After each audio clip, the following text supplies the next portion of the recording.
네, 월요일 선택 오늘의 종목 이분과 함께 하도록 하겠습니다. 교보증권 영업부의 박병장 부장 나와주셨습니다. 어서 네, 오세요. 안녕하십니까? 자, 지난주 주요 시장 특징 흐름부터 정리를 해볼 텐데 뉴욕 증시의 경우에 3대 지수 모두 다 강세를 기록했습니다. 어떻게 보셨습니까? 네, 그렇습니다. 다우존스와 S&P 500은 역사적 신고 지수를 2주 연속 돌파하는 강세를 계속 이어지고 있습니다. 특별한 악재가 없고 전반적인 이제 호재성 재료로 시장이 이끌어가는 모습입니다. 호재성 재료는 글로벌 경제 성장률을 상향 조정하고 주요 지표들이 좋게 나오는 모습이 나타나고 있습니다. 특히 미국은 올해 GDP 성장률 5.1%에서 6.4%로 IMF에서 상향 조정하는 그런 모습을 나타냈습니다. 나스닥이 3% 오르고 다우가 1.95%, S&P 500이 2.71% 올랐는데 지난주에 보면은 나스닥이 가장 많이 올랐죠. 근데 그렇죠. 지수는 다우와 S&P 500이 신고 지수예요. 근데 나스닥은 아직 신고 지수가 아닙니다. 그래서 지난 2주간 나스닥이 5% 올랐습니다. 애플이 8%나 올랐죠, 지난주에. 상대적으로 그동안에 좀 뒤쳐져 있던 나스닥이나 성장주들이 반등이 좀 큰 폭으로 나타나는 그런 특징이었다라고 보시면 될 것 같고요. 주요 경기 지표가 이제 호조된 상황 속에서 국제 수익률 때문에 시장이 조금 약간 흔들렸죠. 이것이 안정화됨으로써 전반적으로 호재 우세 시장이 일어났다 이렇게 보시면 될 것 같습니다. 우리나라 시장은 코스피가 0.61% 상승을 해서 3,131포인트로 마감을 했고 코스닥은 1.99% 상승해서 989포인트에 마감을 했습니다. 코스닥은 지금 1,000포인트에 바짝 가까이 가 있는 상황입니다. 근데 우리 시장을 보면은 미국의 3대 지수가 이렇게 강한 모습을 나타내고 있는데 우리 네. 시장이 그렇게 강하지 못하죠. 또는 지수는 계속 오르고 있는데 여러분들이 체감하실 때 체감이 이렇게 강하지 않는 그런 모습을 나타낼 거예요. 근데 그것은 지난주에 우리나라 시장에는 두 가지의 시장이 영향을 수급적으로 영향을 주는 요인이 있었는데 하나는 환율 하락이고요. 네. 그래서 외국인들의 매수가 좀 있었고 또 하나는 옵션 만기 영향이 있었습니다. 지난주에 개인들이 1조 2천억 순 매수였고요. 외국인들이 8천억 순 매수였습니다. 그런데 국내 기관들이 2조 원의 순 매도였는데 금융투자가 1조 2천억 순 매도하고 연기금이 7천억 순 매도했습니다. 금융투자의 매도는 옵션 만기에 있을 프로그램 매도였습니다. 프로그램 거래가 차익에서 2,300억, 비차익에서 2,800억, 지난주 금요일에도 5,100억이 나왔거든요. 전반적으로 프로그램 거래로 인해서 코스피에 있는 대형주들이 강하게 치지 못하는 그런 모습을 좀 나타내고 있는 것이고요. 반면에 코스닥이 좀 강하게 상승을 했던 것은 IT, 인터넷, 게임 주도의 종목들이 이제 상승을 하면서 코스닥이 상대적으로 좀 강한 모습을 보였습니다. 지난주 국내외 시장 먼저 자세하게 살펴봤고요. 이번 주에는 어떤 이슈들과 이벤트들을 눈여겨보면 좋겠습니까? 이번 주에 뭐 경기 지표도 많이 나오고 그쵸. 이슈들이 굉장히 많이 있습니다. 그런데 이제 우리 시장에 직접적으로 영향 줄 부분들만 몇 가지 짚어서 말씀드리면요. 12일 날 미국 10년물 국채 입찰이 있고요. 그리고 13일 날 30년물 국채 입찰이 있어요. 이것은 국제 수익률과 연관되어 있기 때문에 이 흥행에 대해서 이제 뉴스플로우를 좀 우리가 봐야 될 것 같고요. 13일 날 미국의 3월 소비자 물가 지표가 발표가 됩니다. 네. 소비자 물가는 굉장히 중요하죠. 왜냐하면 인플레이션 관련해서 좀 연준이 살펴봐야겠죠. 계속 바라보고 있는 것이기 때문에 이것에 대해서 커멘트 우리가 봐야 될 것 같고요. 14일 날 연준 배집 발표가 있고 15일은 우리나라 금통위가 열리고요. 미국의 3월은 실물 경기 지표가 나옵니다. 소매 판매 지표, 산업 생산 지표가 나옵니다. 그런데 이 경기 지표들은 우리가 예상하는 거 부분보다도 좀 조금씩 높게 이렇게 좋게 나오는 부분이 그동안에 계속 있었습니다. 그래서 전반적으로 이번 주에 나오는 지표들도 너무 좋게 나와서 국제 수익률이 올라가든지 뭐 이렇게 우려를 하는 부분 네. 그런 부분이 아니라면 경기 지표는 우호적일 것이다 이렇게 보시면 될 것 같습니다. 그런데 미국 시장에 직접적으로 영향을 주는 것은 이제 두 가지를 보시면 됩니다. 네. 하나는 이번 주가 세 번째 금요일이라서 미국은 옵션 만기일이 있습니다. 그래서 우리 시장도 그렇듯이 지금 전반적인 시장에서 시장을 확연하게 위로 크게 끌어올리든지 아니면 크게 끌어내리는 이런 부분이 없기 때문에 프로그램 거래에 의해서 파생상품과 연관된 거래에 의해서 시장이 좀 움직일 가능성이 있다는 게 한 가지고요. 또 한 가지는 본격적인 실적 시즌에 들어가지 않습니까? 그래서 JP모건, 골드만삭스, BOA 등 주요 은행주들이 이번 주에 실적 발표를 하면서 그렇죠. 이제 시작을 합니다. 그래서 실적 발표에 연계된 이제 시장의 움직임이 나타날 것이다라는 게 두 가지이고요.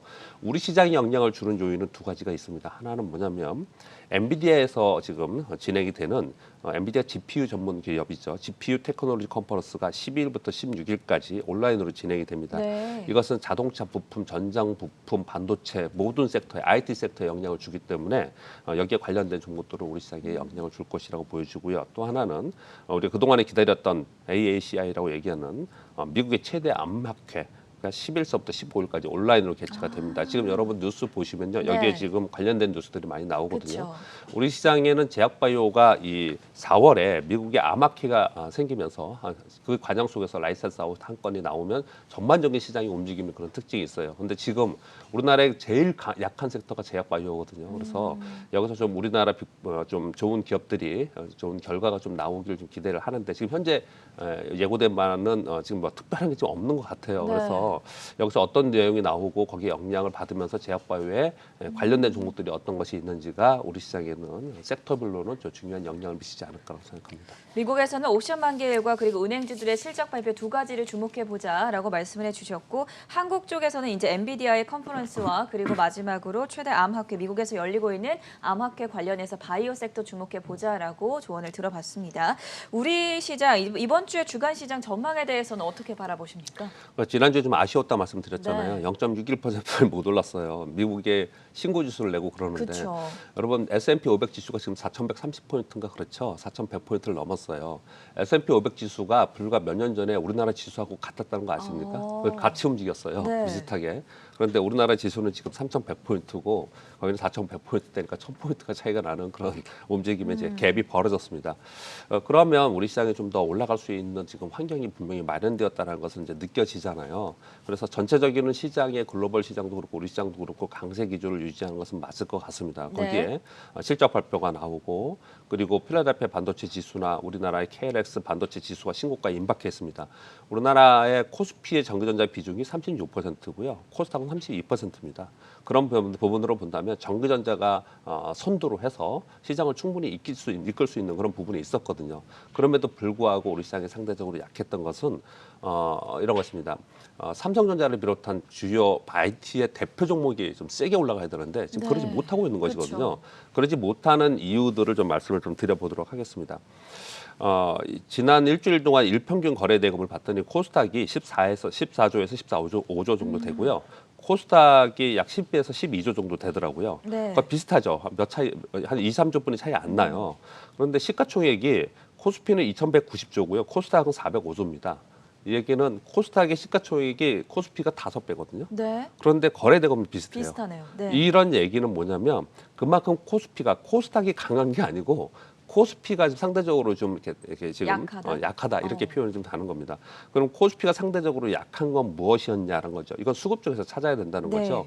프로그램 매도가 지난주에 분명히 있었기 때문에 상대적으로 좀 약했던 부분이 있었다라는 겁니다. 그래서 지난주에 옵션 만기일이 끝났고 그리고 삼성전자를 비롯한 대형주들이 움직여주고 그리고 오늘 SK와 LG의 그 배터리 합의가 내용이 있지 않습니까? 이렇게 대형주들이 끌어올라가는 상황이 좀 되면은 전반적으로 개인들은 지금 계속해서 사상 최고치로 예탁금이 들어오고 있는 상황이거든요. 예탁자산이요.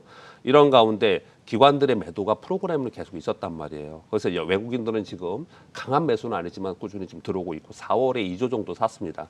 그렇다면 여기서 국내 기관들의 매도가 좀 멈춘다든지 개인들이 프로그램 매도가 멈춘 상태에서 대형주 위주로 플레이가 되면 우리 시장은 가볍게 위로 올라갈 수 있는 그런 상황이 좀 되거든요.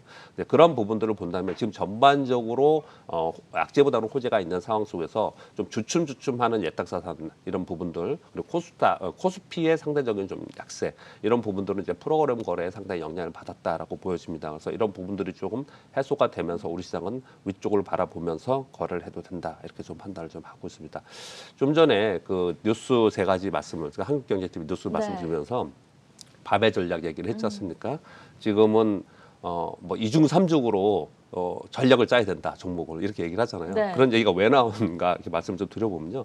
지금 시장 흐름을 가지고 얘기를 하는 사람은 없습니다. 단기적으로는요. 근데 시장 흐름보다는 섹터 및 종목의 수급의 변화에 따라서 움직이는 거거든요. 우리 시장은 특히나 그렇습니다. 5월 3일 날 대형주 위주의 공매도 시행이 지금 됩니다. 그래서 대차 거래가 변화가 되고 있어요. 그리고 연기금이 비중 조절을 지금 하고 있는 그런 상황이에요. 그래서 전에 있었던 성장주와 가치주 평가 논란에서 좀 벗어나 있는 상황이에요. 지금은. 그러면 여러분들이 한번 고민해 보시겠습니다. 제가 답은 없어요. 이건요. 기존의 주도주인 성장주들이 다시 힘을 내면서 지난주처럼 강력하게 갈 것인지 아니면 새로운 강세 섹터나 강세 종목이 나올 것인지 아니면 이도저도 아니고 철저하게 종목별로 차별화할 것인지 이런 변곡점에 지금 와 있기 때문에 그런 얘기들이 나오는 거예요. 어느 누구도 그 센터장님들도 어떤 섹터가 가장 좋습니다. 이렇게 얘기를 못 하고 있는 거거든요. 다만 우리가 지금 IT 섹터가 선두로 갈 것인가는 어느 정도 생각을 하고 있어요. 전반적으로.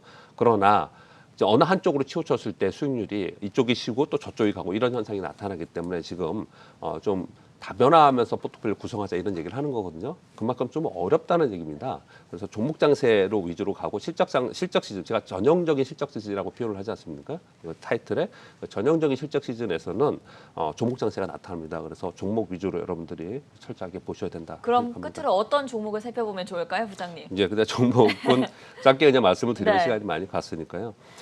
자동차 전장 부품 있지 않습니까? 자동차 전장 부품은 뭐 EV도 그렇고 또 전통적인 자동차도 그렇고 지금 자동차의 판매도 늘고 있고요. 그리고 자동차가 미래차의 성장 산업이 되고 있습니다. 그 이면에 기저에 깔려 있는 게 우리 그 IT의 기저에 깔려 있는 게 반도체지 않습니까? 그럼 자동차의 기저에 깔려 있는 게 전장 부품이에요. 우리나라 자동차 전장 부품의 대표적인 것이 현대모비스, 만도 그리고 LG그룹에서 지금 새롭게 진출하는 LG그룹에서 LG이노텍 이런 쪽이 자동차 부품에서 가장 이제 선두에 나서 있는 그런 종목이다 볼 수 있습니다.